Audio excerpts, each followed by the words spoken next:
song number 402, 402, 402. Let's sing our best on the first.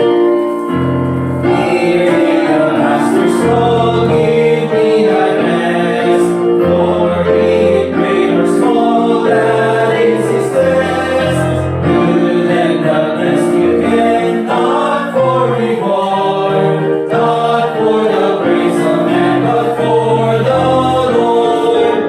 Every work for Jesus will be blessed. What he asks from everyone is best. Our talents may be few, these may be small, but unto him is due our best are all. Wait not for men too long, heed not their sigh. Hating the smile of God brings his delight. Hating the good and true, their most and best. All that we think or do be the best. Every work for Jesus will be blessed. What he asks from everyone is best. Our talents may be few, these may be small, but unto him is due our best, our all. Thank you, Brother Dustin. Let's open our Bibles, please, in the book of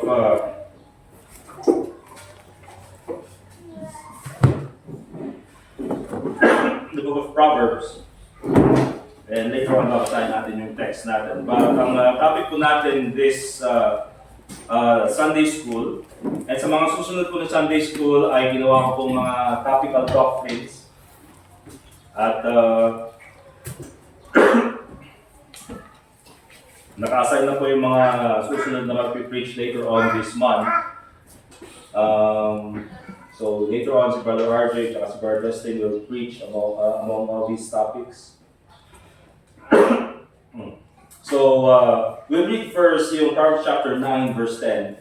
And pag-aaralan po natin is the doctrine of the fear of the Lord.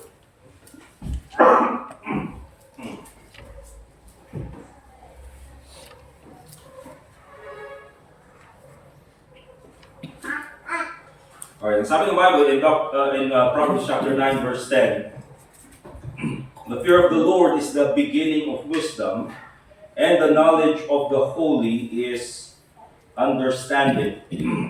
So, pag sinabi natin fear of the Lord, hindi yung Panginoon ang natatakot. Okay, kasi yung Panginoon takot. Pag sinabi natin fear of the Lord, tayo ay may takot sa Diyos. And katulad yan dun sa second phrase ng sinabing, the knowledge of the Holy One, kaalaman about sa ating Panginoon. So, ano ba yung ibig sabihin ng fear of the Lord? What's the meaning of the fear of the Lord? Pag sinabi natin fear of the Lord, ano yung naiintindihan nyo? How do you define it? How do you give a definition? Sino pwedeng magbigay ng kasagutan? Vico, anong sagot mo pag sinabing binigyan mo ng definition ng fear of the Lord? Okay lang. Basta sabihin yung plataforma mo. Alam mo, parang yung nanginginig ka. Nanginginig. Nanginginig sa takot. Where Edgar?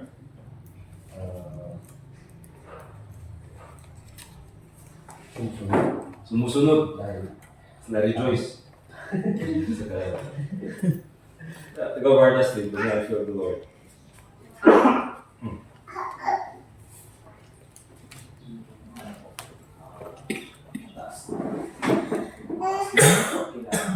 Mataas na paskilala, pagtingin sa Panginoon. Hey, Brother Jazer. Kasi mo lang. Kita kamay lang yan. Sister JC, pag sinabing fear of the Lord.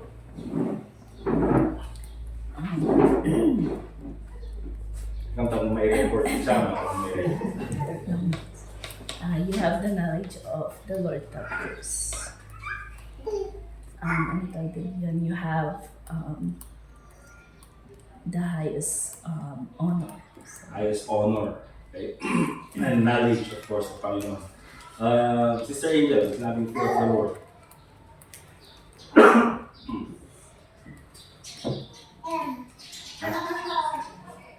Obedience. Para obedience din. Okay. Sis Joan. Ha? Save. Sis May. Obedience. Obedience din. Sis May. Save. Okay. Actually, pag pinagsama-sama natin yung mga sagot, andun yung salitang fear of the Lord. Parang ano kasi pagka, alam mo yung parang salitang love, pag dinefine mo yung love, minsan iba-ibang sagot yung nakikita mo, nakuha mo sa ibang tao. Pero tama naman, okay? For example, pag tinignan mo sa commentary, ano yung ibig sabihin ng fear of the Lord? Sasabihin nila, reverence and honor for God. It is recognizing God's holiness and authority and responding with humble obedience. So, nandun din yung salitang obedience. Recognizing yung holiness ng Panginoon, yung knowledge, yung kaalaman sa Panginoon. Para mas maintindihan natin yung very practical sense ng fear of the Lord. Let's go to Ecclesiastes chapter 12, verse 13 and 14.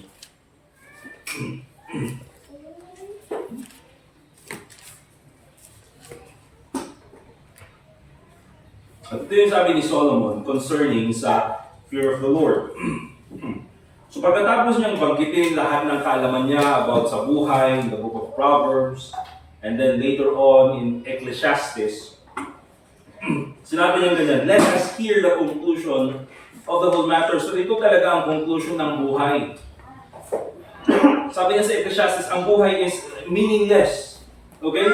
Pwede natin gawin lahat ng mga bagay nito, but it all boils down to meaningless if hindi natin gagawin ito. Kaya sabi niya, let us hear the conclusion of the whole matter, fear God and keep His commandments. So kung i-define talaga natin ang fear of the Lord, at titignan natin biblically, pag sinabi natin fear God, you cannot separate it with keeping His commandments. Hindi mo pwedeng sabihin na takot ako sa Panginoon or may takot ako sa Diyos, but at the same time, hindi ka naman sumusunod sa kanyang mga utos. Because that shows, mga kapatid, na wala kang takot sa Panginoon. Fearing God and keeping His commandments go together. If you keep His commandments, ibig sabihin, you fear God. If you fear God, it means you are keeping His commandments. Supposedly. Now, bakit ganyan yung naging conclusion ni Solomon? Sabi niya ganyan. Bakit? Bakit dapat may takot sa Panginoon? Why should we obey His commandments? Bakit dapat may takot tayo sa Panginoon? Because of this. For God shall bring every work into judgment with every secret thing, whether it be good or whether it be evil. Alam niyo kung bakit tayo dapat matakot sa Panginoon, mga kapatid? It is because God sees everything. Right? Di ba? It's because God sees everything. You know, oftentimes, mga kapatid, I think lahat tayo makaka-relate nito. Minsan, kapag tayo, inutusan tayo noon ng mga parents natin, at sabi nila, dapat pag-uwi ko, malinis yung bahay, at dapat nalinisan yung bahay, of course, yung mga pinggan, dapat malinis na yung mga yan. So, tayo mga kapatid, sumusunod tayo. Bakit? Kasi natatakot tayo. Kasi alam natin, pagbalik nila at hindi natin ginawa yung mga tasks natin, papaluin tayo or may punishment. Yun yung fear, mga kapatid. We fear because alam natin na pag hindi natin sinunod ito, meron siyang consequence. How much more sa Panginoon, mga kapatid, na nakikita niya ang lahat. Oftentimes, mga parents natin, di ba? Tsaka na lang natin gagawin pag alam na natin, inyong oras ka subli, alas 4. And then, tsaka natin gagawin yung task natin, 3:30, 3:45. Di ba? Pero hindi natin yan gagawin sa alas 2 or alauna. Bakit? Relax tayo pa eh. Pero ang Panginoon, mga kapatid, He sees everything. He will judge every secret thing, sabi ng Bible. Okay? And so pag sinabi talaga natin mga kapatid na fear of the Lord, you cannot separate that with obeying His commandments. And dapat may takot tayo sa Panginoon because He can see everything. So yan po mga kapatid, I believe is the simplest and most biblical definition ng fear of the Lord. Okay, now I think marami pa mga kapatid, we'll take a look at examples later on. But let's take a look at some biblical examples of the fear of the Lord. Una, let's go to Genesis chapter 22 verse 12. Tingnan natin mga example ng mga Bible characters na ito. In Genesis chapter 22 and in verse 12.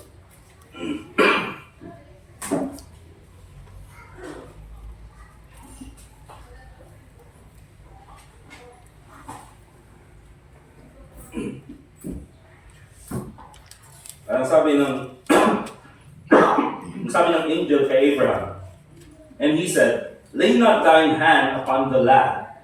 So ngayon, offer na ni Abraham itong si Isaac. Neither do thou anything unto him. And sabi ng angel, for now I know that thou fearest God. Okay?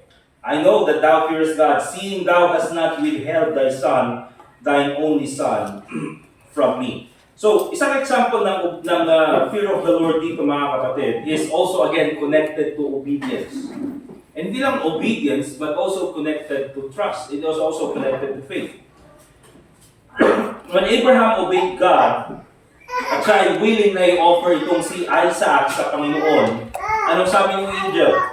Now I know that thou fearest God. Tulad ng sabi ko mga kapatid, di ba? You cannot separate fearing God with keeping His commandments.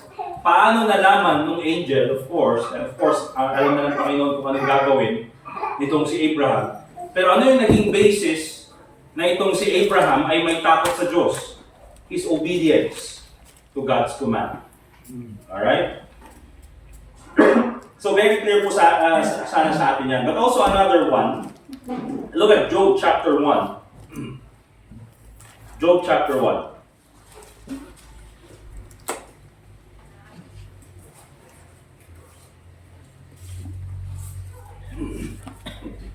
In Job chapter 1 verse 1,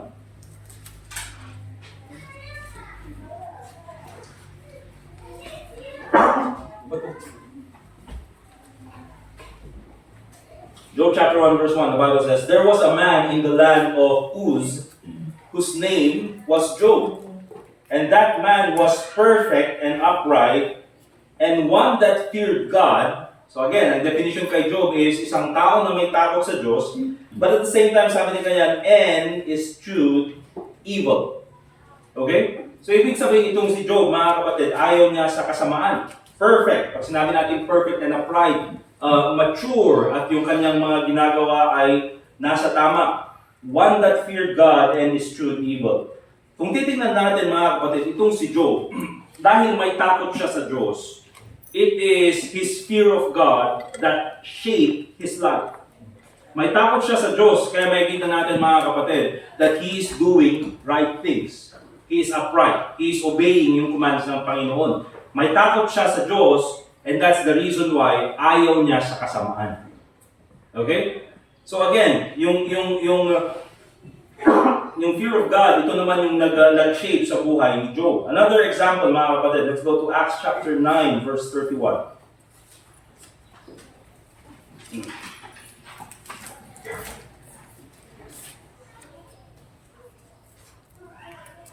Acts chapter 9 and verse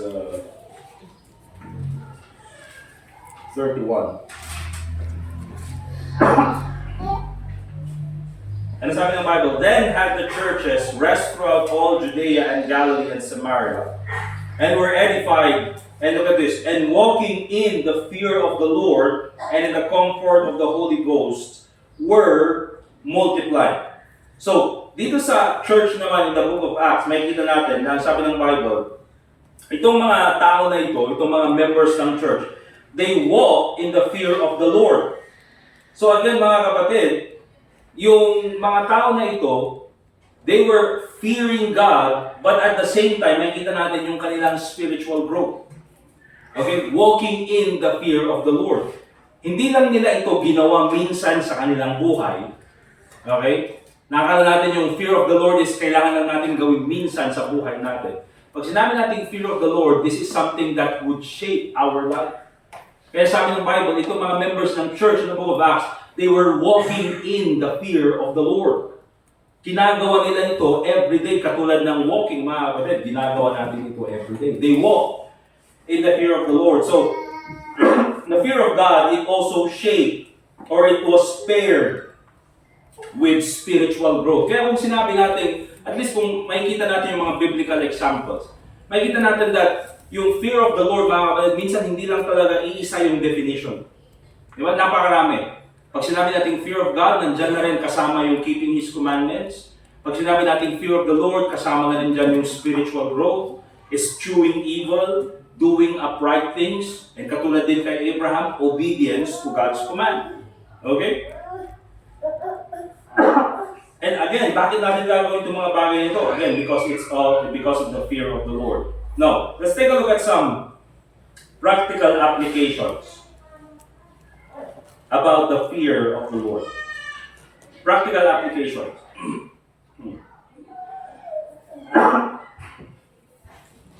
Alright? Now, balikan po natin yung Ecclesiastes chapter 12, verse 13.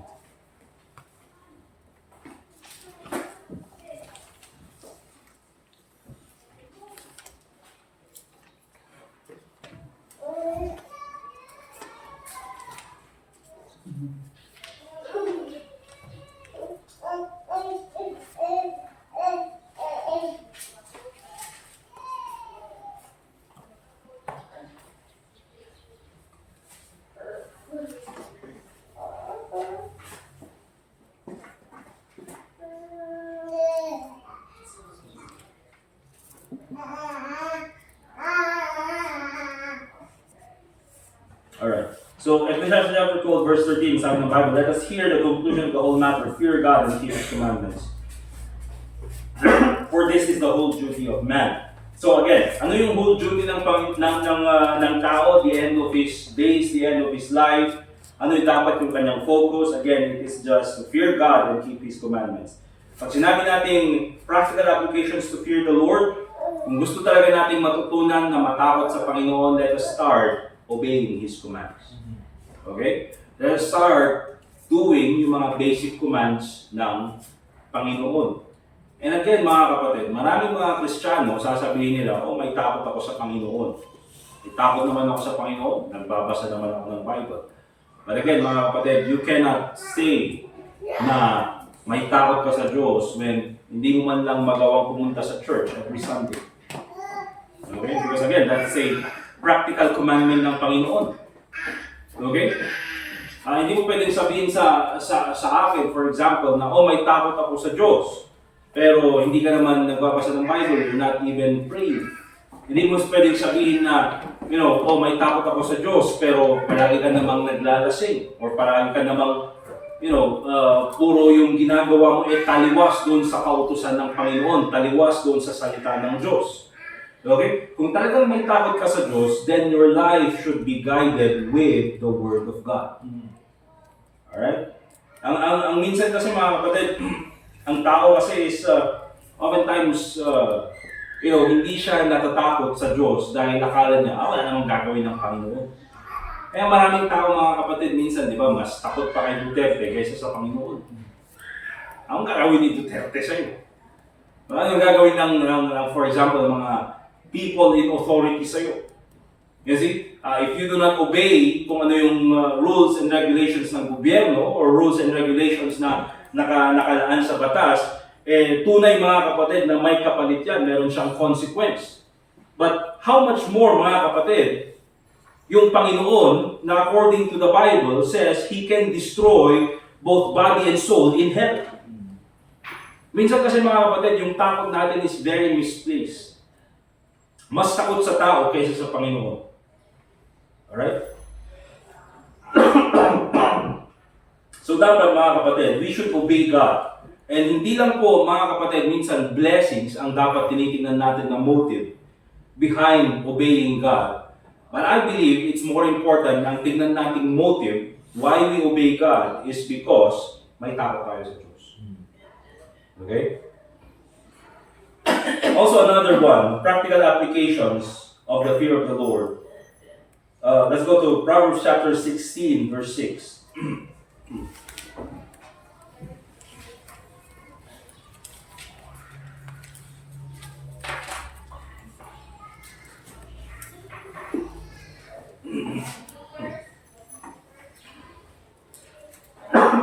Proverbs chapter 16, verse 6, the Bible says, by the fear of the Lord, men depart from evil. Diba? Oftentimes, pag titignan po natin, for example, ngayon, di ba, yung mga nagbebenta ng yosi, nagbebenta ng sigarilyo. Di ba, doon sa mga pack ng sigarilyo, nakalagay na yung mga sakit na pwede mong makuha doon sa yosi, doon sa sigarilyo, kahit yung mga vape. Diba? So nakalagay na doon kung ano yung pwedeng maging itsura ng bibig mo, or maging itsura ng lungs mo, or pwedeng maging effect doon sa mga kasama mo sa bahay. And the reason for that is sana yung tao matakot na bumili ng yosi at nang sa ganun ay hindi na niya ituloy yung pagbibisyo. And kung titignan natin mga kapatid, ay hindi yun effective. Bakit? Kasi mas importante sa tao yung bisyo kesa doon sa pwedeng maging effect noon sa kanya. Kasi ang tao mga kapatid, oftentimes ang naka-focus lang sa ngayon. Hindi niya tinitignan yung pwedeng mangyari in the future. So anong ginawa ng gobyerno? Taasan natin yung tax. Ayan, tinaasan yung tax. And then mas lalo pang tinaasan ng tax. Ewan kung magkano ang isang stick ng sigarilyo ngayon. Okay, siguro mga 10 pesos yata.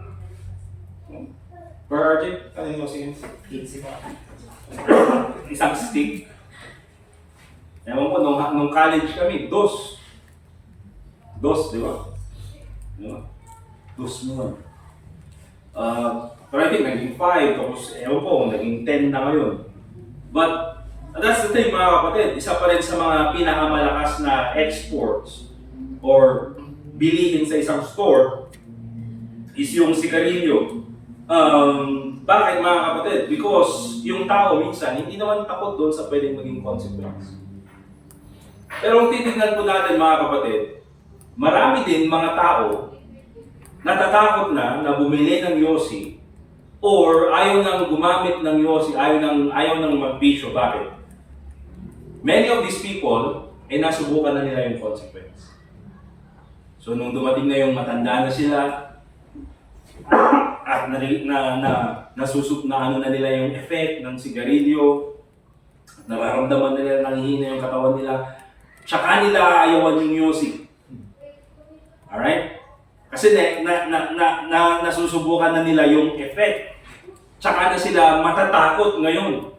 Hindi, syempre, nung bata pa sila, wala pa silang nararamdaman. Sige, yosi sila ng yosi. Pero later on, nung naramdaman na nila, then, tsaka sila matatakot. And oftentimes, mga kapatid, ganyan po ang tao. See, fear of the Lord, by the fear of the Lord, men depart from evil. Minsan ang tao, tsaka lang siya matatakot sa Panginoon kapag ka nasubukan na yung palo ng Panginoon. Di ba? Minsan kasi ang tao, kahit ang Kristiyano, mag-preach ka about the fear of the Lord, meron po yung mga Kristiyano talaga na nagiging effective sa kanila yung salita ng Diyos, ay huwag natin gawin yan kasi, nakakatakot ang consequence niya, nakakatakot ang judgment ng Panginoon. Pero meron din talaga mga kapatid, yung mga Kristiyano matigas ang ulo na tsaka lang sila susunod sa Panginoon kapag ka naramdaman na nila yung palo ng Panginoon. Alright? Kaya meron yung mga Kristiyano, mga kapatid, na faithful nag-a-attend sa church. You see, bakit? Kasi alam nila yung pwedeng maging consequence dito sa buhay nila. Kasi pag hindi ako nag-attend sa church, hindi ko mahanap yung kasagutan doon sa aking question, or pag hindi ako mag-a-attend sa church, paano na lang yung mga anak ko na tumitingin sa akin? For an example, pag hindi ako ma-attend sa church, pwede kong ma-miss yung mga spiritual blessings na dapat kong matanggap. Okay? So, may ganun na mga tao, pero meron naman mga kapatid, yung mga nag-a-attend sa church kasi alam na nila yung naging effect dito sa buhay nila.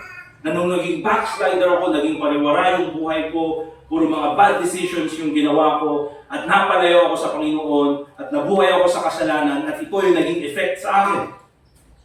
Alright? But either way, mga kapatid, maraming tao aayaw sa kasalanan dahil may takot sila sa Panginoon. Na huwag naman po sana mga kapatid na hintayin pa natin yung follow ng Panginoon. Tsaka tayo matakot sa Diyos. Ngayon pa lang na hindi tayo pinapalo ng Panginoon at nakikita natin yung mga examples sa salita ng Diyos at ganoon din sa mga examples recently and at the present, dapat matakot tayo sa Panginoon. Okay? Also, let's go to Proverbs chapter 1 verse 7.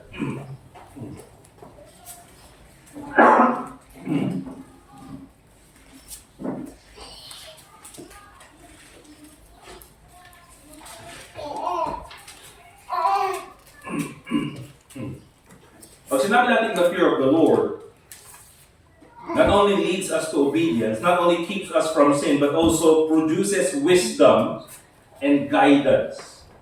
Alright? Pag ang tao meron siyang takot sa Panginoon, meron siyang takot sa Diyos, it produces wisdom and guidance. Ang sabi ng Proverbs chapter 1 verse 7, the fear of the Lord is the beginning of knowledge.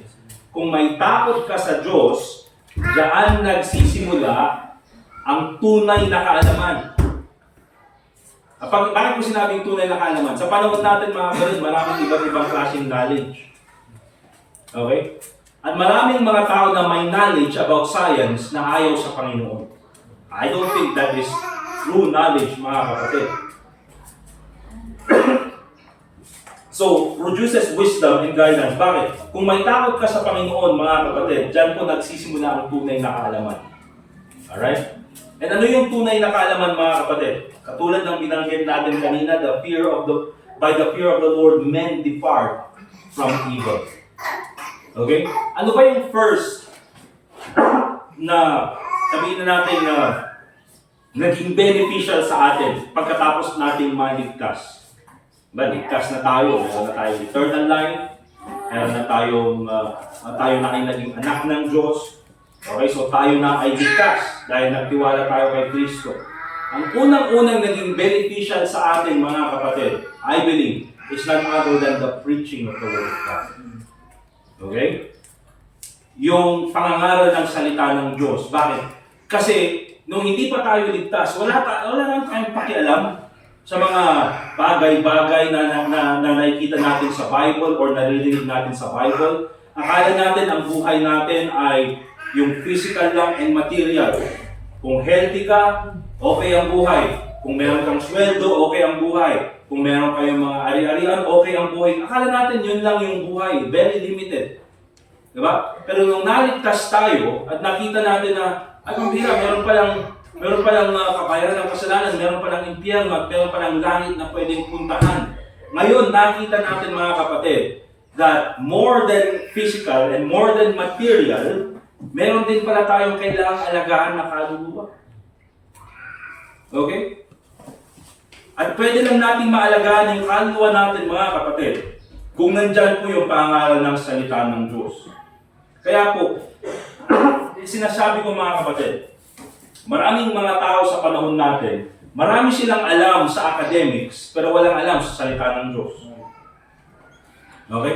Kaya pag dumating yung problema, marami sa mga tao na ito, anong nagiging last resort nila? Mga kapatid, hindi man siguro magandang pakinggan, pero anong gagawin nila pag hindi na nila makaya na yung problema? Magpapakamatay. May tinapos naman, may pera naman, meron naman silang mga ganitong ari-arian, meron naman sa kanila lahat ng mga ito, mga kapatid. Pero bakit nila, papatayin yung kanilang sarili? Why would they end their life kung meron naman silang mga ganitong mga achievements, may mga natapos naman sa buhay? It is because wala silang guidance na galing sa salita ng Panginoon. Tayo mga kapatid, hindi man ganun siguro, karamihan ang buhay sa karamihan sa atin, pero at least nandyan pa rin yung guidance ng salita ng Diyos. Alright? So, the fear of the Lord, it produces wisdom and guidance. And wala pong mas wise At wala pong mas magandang guidance na sinasabi ang salita ng Diyos, kundi, eschew sin. Or layuan ang kasalanan. Bakit? Kasalanan ang mapapahamak sa'yo, mga kapatid. Alright?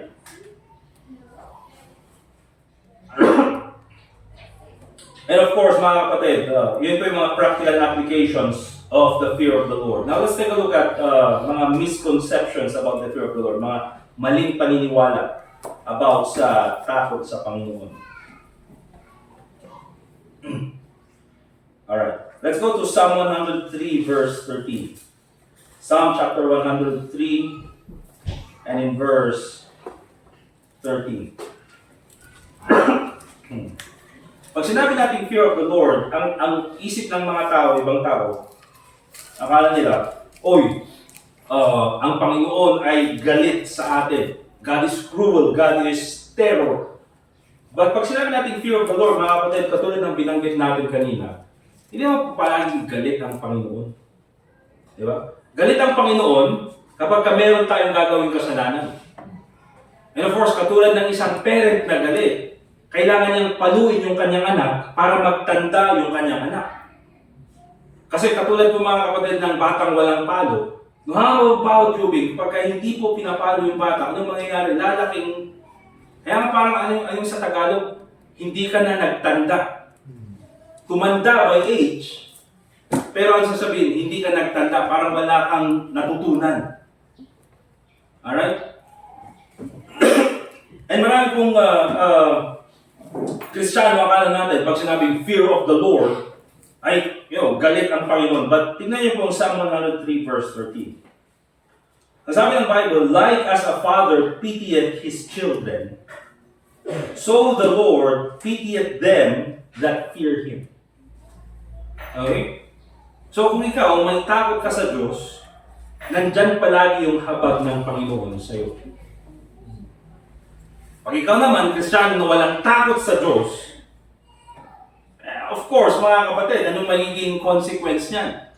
Nandyan mga kapatid, yung galit ng Panginoon. Tulad ng sabi ko mga kapatid, minsan, yung takot natin bilang mga Kristiyano is very misplaced. Takot tayo sa mga tao, takot tayo sa kung anong sasabihin ng ibang tao, pero wala tayong takot sa Panginoon. Ang sabi ng Bible is kung meron ka mang dapat katakutan, is dapat matakot ka doon sa may kakayanan na sirain yung iyong katawan at kaluluwa sa impyerno. And hindi po yan si Satanas, mga kapatid. That is none other than God. Okay?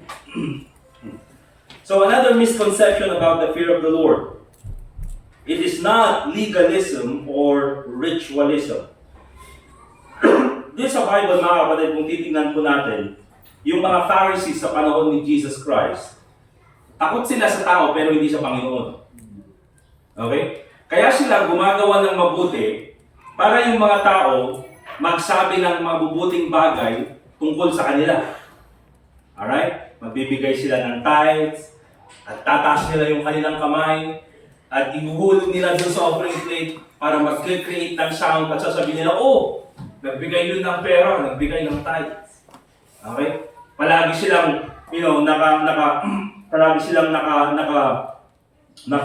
nakasuot ng mga robes na mapuputi para ipakita daw yung kanilang kalinisan. Pero sabi ni Jesus Christ, yung iyong panlabas ay napakalinis na katulad ng mga katulad sa sementeryo, katulad ng mga tomb. Pero sa loob ay punong-puno ng mga kalansay. Alright? So yun sabi ni Jesus Christ. So, pag sinabi natin fear of the Lord, mga kapatid, it's not legalism or ritualism. Ang ibig sabihin po niyan, mga kapatid, ay hindi po yan basta-basta nakikita sa panlabas. Hindi porket nakita natin, yung isang tao pag nakabarong at may hawak na Bible, may takot yan sa Panginoon. Bakit? Kasi si Kibuloy, mga kapatid, nakabihis din, at saka may hawak din na Bible. Di ba? At ganoon din yung mga ibang kulto, mga kapatid. Minsan nga, mas maayos pa yung kanilang bihis kayo sa atin. Pero I don't think, mga kapatid, may takot sila sa Panginoon. Bakit? Alam na nilang mali yung kanilang paniniwala, pinagpapatuloy pa rin nila. Okay? And many, even po sa mga Christians, minsan mga kapatid, nakafocus tayo sa panlabas. Na minsan ang gusto natin ay baguhin yung panlabas ng isang tao. Di ba? Bagong ligtas yung tao, anong gagawin ko? Anong gagawin ng iba? O binisan agad natin yan. At makita natin na binago na siya ng Panginoon. Mga kapatid, ang pagbabago po ay hindi minsan nakikita sa bihis. Alright? So, yan po, misconceptions about the fear of the Lord. And of course, mga kapatid, pag sinabi natin fear of the Lord, it is not outdated. Ang ibig kong sabihin dyan ay hindi po yan sa Old Testament lang. Tignan niyo po yung 1 Peter chapter 2, verse 17. At makikita natin na ang utos to fear God ay hindi lang po sa Old Testament, pero sa lahat po ng tao. 1 Peter chapter 2, verse 17, ang sabi ng Bible, honor all men, love the brotherhood, fear God, honor the king. Okay? Honor all men, love the brotherhood, fear God, honor the king. So pag sinabi natin fear of the Lord, mga kapatid, hindi lang po yan sa panahon nila. Yan ay hanggang po sa panahon natin. And lastly, let's go to Psalm 128, verse 1.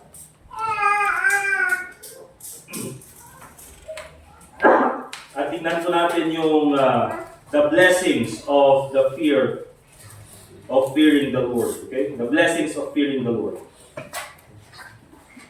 Psalm 128 verse 1. The Bible says, blessed is everyone that feareth the Lord, that walketh in His ways. You see, kung titignan niyo po yung mga example na binanggit natin kanina, mga kapatid, si Abraham, si Job, yung mga members ng early church. See, pag may takot ka sa Diyos, nandyan po yung blessing ng Panginoon.